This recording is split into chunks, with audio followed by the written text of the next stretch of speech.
Let me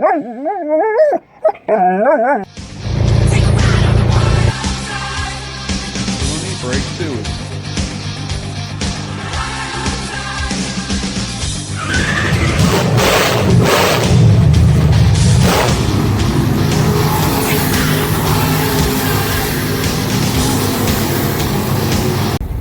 Hey boys and girls, you got Clint here.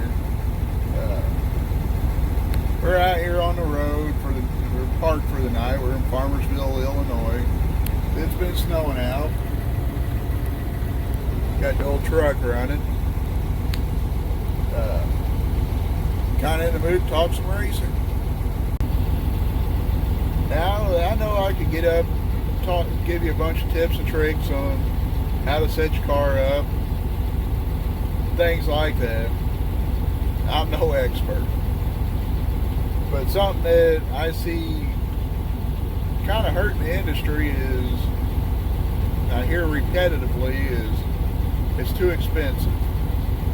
And I really think that people that really want to do it need to step back and look, and that people that are doing it need to step back and look at the money being spent. Yes, it's an extra. It's not cheap by any means. Don't get me wrong. But it doesn't necessarily have to be breaking the bank expensive. One thing that I learned the hard way, and then I didn't really realize that I had learned the hard way till this past year when I was listening to another driver talk that has experienced a pretty good history with racing. You can't buy a feature. It don't matter how much money you spend. You can't buy a feature win, and you can't buy a championship.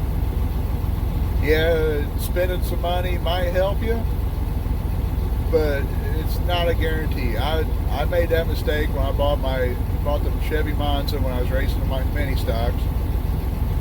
The car probably had every bit of 24 feature win stickers on the deck plate. And if I'm not mistaken, that year when I bought it, the guy that was running it had the most feature wins of that year. Pretty much that car won every feature that it finished. You can't buy a feature win. It just, it might help you get up there, but when it all comes down, shop time, learning how to utilize your shop time, and really just expanding your knowledge in the shop goes a long ways. Mechanically, engine, drivetrain, and suspension, it's all got to work together. The other thing is seat time. Not a lot of people can jump in a dirt car and never have experience in a race car and go out and win a feature. It takes time to learn. Yeah, you might get close to one, and you might get one starting off early, but seat time is very important with the racing. So you really got to spend your time in the shop.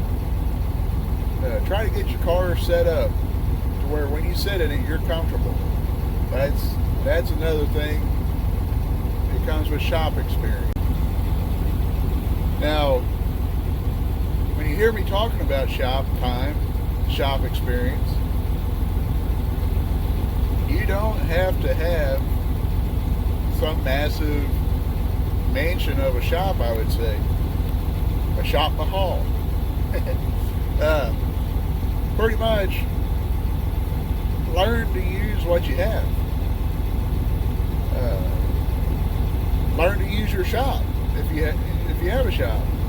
Unfortunately, I know what it's like to not have a shop. It sucks. You got to learn to utilize what you got.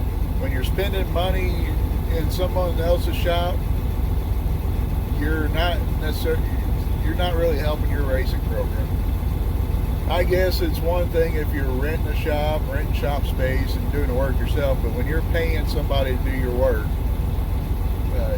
you're not, in my opinion, you're not truly learning. Unless you're there getting your hands dirty too. But you don't, the fancy stuff helps, but you don't necessarily have to have it. Take some time, find, I've been blessed enough to, my engine builder, he's been doing it since, I believe he said the late 50s, early 60s, and racing since the late 60s. I've been blessed enough to be able to call him up about any time I have a question, and him give me a tip on how I can get better in the shop, and plus on the track. Basic knowledge goes a long way in learning how to set the car up and everything else. But you don't have to have all the fancy stuff. Basic tools can go a long ways. It might take you a little longer, but it is what it is. Learn to use what you have and upgrade when you can afford it. Don't put yourself in a hole just to try to win a couple features each year. Each year, if not a championship, chances are that's not going to pay for your racing program to start with. You're going to have more money involved in it. Another thing is, you don't have to have this massive car hauler and enclosed trailer to get to and from the track. Yeah, I've upgraded my hauler, I guess you could say. I started off racing. I had a 90 Silverado half-ton gas truck. Got me to and from the track most nights. I did burn a transmission up a couple times. We don't really want to go into that detail. A lot of it's my own stupid fault. But in the same sense, I pulled my modified to and from the track with my old Tahoe for several years. And even my mini stock got pulled on a Tahoe. I've been pulling the same trailer to the track since I've started with my own race car. It's been modified over the years to fit modified and a street stock on it. But it's the same old open trailer. Wooden floors. It gets to and from the track just as good as the enclosed trailer. Now the downside to it is, well, you pretty much, if it's going to rain, you got to put your stuff away as soon as possible. That's kind of the sucky part of having an open trailer. And if you got things that don't need to get wet, you got to make sure you get it put away before it does get wet.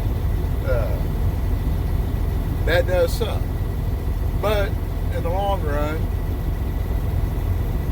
it don't require a high budget. My pickup truck, I've upgraded to a diesel pickup, something I can fit my whole family in, and it's not just for the race car.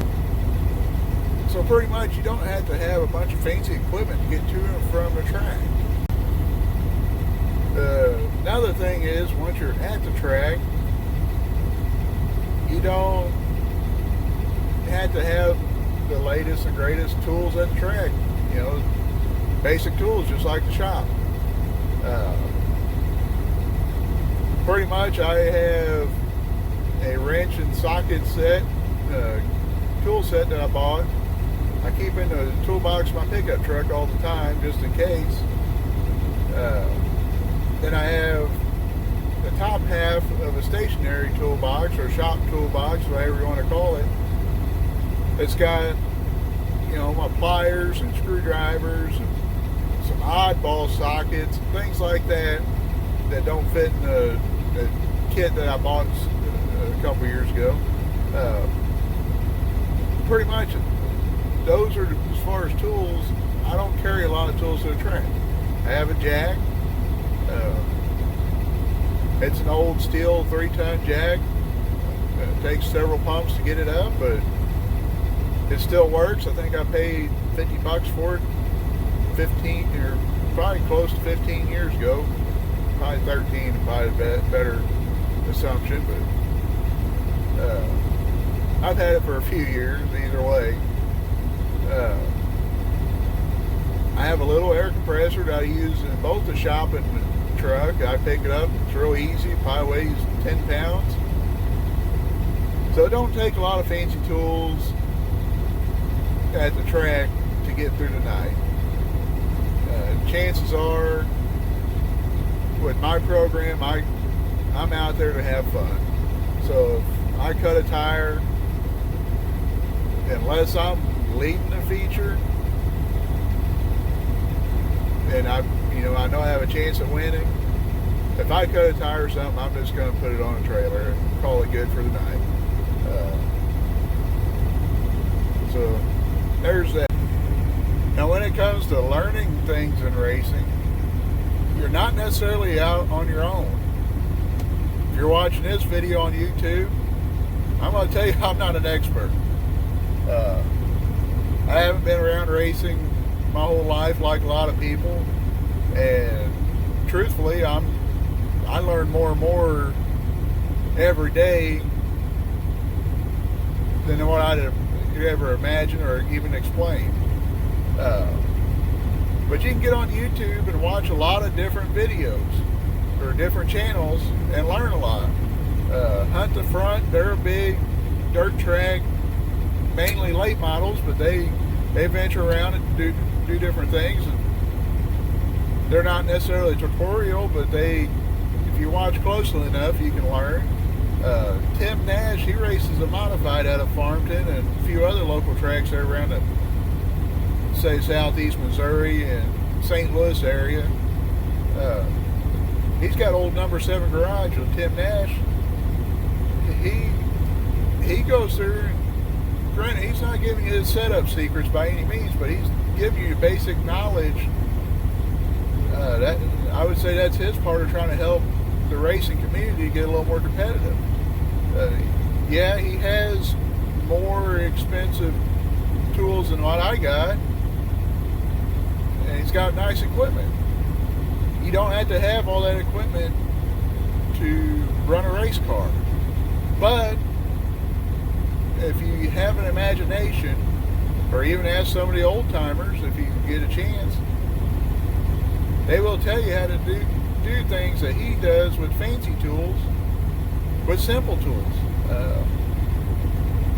My plan is this weekend I'm going to try to make my right side deck panels, at least the front section, without using my metal brake. When it comes to doing the front section for the driver's side, it ended up being a bigger pain than what it was worth.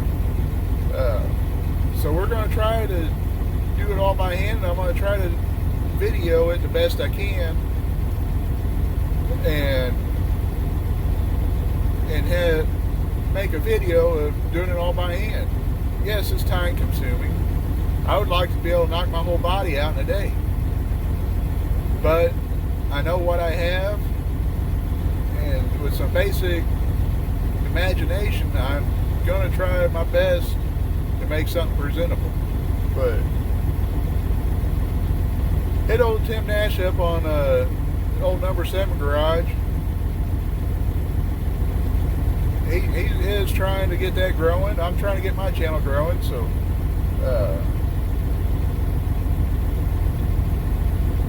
if you want to really learn things, I'd recommend going to his channel. He specifies in modifieds, but when it comes to a lot of stuff, you can kind of crisscross it back and forth through a lot of different classes as far as stock car style racing. I think I'm going to cut it off about right there, and we'll probably see you this weekend in my shop. Hopefully it'll be a little bit warm out instead of snowing, but we'll see. But we'll catch you on the flip side. Remember, hit the like button, comment, subscribe. Went ahead and changed the name of the channel to Lad Racing. That's just kind of something simple. If you guys got other ideas, things to do with the videos, put them in the comments section. I'm going to put a link to Tim Nash's YouTube channel in the subscription. So we'll catch you guys later.